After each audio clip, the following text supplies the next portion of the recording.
इस तरफ पानी आ रहा है, देखा है ना। और ये जो सारा है, ये सारा आवाम का मंज़र लगा हुआ है, ये देख सकते हैं आप। ये सारे लोग यहाँ खड़े हुए हैं माशाल्लाह। बिल्डिंगें भी बहुत ऊंची ऊंची बिल्डिंगें भी हैं माशाल्लाह। हर जगह माहौल बना हुआ है, पूरा यहाँ फुल है।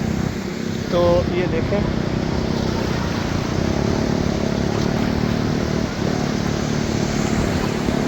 यहाँ घोड़े के ऊपर भी सैर कराई जाती है, तो तस्वीरें भी बनाते हैं, सब कुछ करते हैं। यहाँ देखें माशाल्लाह आवाम भी बहुत ज़्यादा हो चुकी है। तो हमने तो इंजॉय कर ली है, आगे चलते हैं फिर आपको दिखाते हैं हमारे एक और आदमी इधर को। तो ओ पानी हमें मारने आगे निकलो बहर। तो आइए हमारे साथ जुड़े रहें, हम आपको ये पानी के मनाज़िर दिखा रहे हैं, समंदर के ताज़ा तरीन मनाज़िर। तो इंशाल्लाह आगे भी चलते हैं, जो खूबसूरत मनाज़िर हमें मिलेंगे हम आपको इंशाल्लाह ज़रूर शेयर करेंगे। हमारे साथ जुड़े रहें। हाँ छोटू, तू क्या कहना चाहता है? पानी के अंदर फ़ोन को डाल दूंगा, लेकिन इसके पैसे कौन देगा? 10 रुपए दूंगा ना। 10 रुपये पहले जमा करवाओ। किधर हैं? लाओ 10 रुपये। अगर पानी वाले 10 रुपये हैं तो वो नहीं लूँगा, पानी वाले। हाँ इसे 10 रुपये ले ले। वो बोलते हैं गीले भी नहीं निकलेंगे, खुशक भी नहीं निकलेंगे। वाह वाह वाह वाह वाह, ऐसा काम हम भी नहीं करते भाई।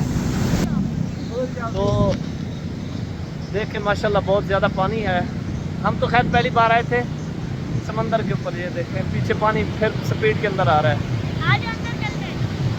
नहीं माजरत, सॉरी, ये देखा मुझे, मैं गिर जाऊंगा। तो ये देखें माशाल्लाह बहुत ज़्यादा है। ये भी देखें माशाल्लाह आवाम का भी समंदर लगा हुआ है। तो ठीक है, देखते हैं आगे। ये देखें बहुत इंजॉय किया है माशाल्लाह, यहाँ भी आवाम बहुत ज़्यादा है। हर कोई अपने अपने फैमिलियों के साथ मज़े कर रहे हैं, बहुत इंजॉय कर रहे हैं। तो हम यहाँ आए हैं अल्हम्दुलिल्लाह, बहुत मज़ा आया, बहुत इंजॉय किया। तो दीजिए इजाज़त, ये हमारे साथ है। आप लोगों को बहुत बहुत शुक्रिया, आप मुझे ले आए यहाँ पे, बहुत मज़ा आया, बहुत इंजॉय किया अल्हम्दुलिल्लाह। आप तमाम हज़रात का शुक्रिया। तो मिलेंगे नेक्स्ट वीडियो में। अल्लाह हाफ़िज़, में याद रखिएगा।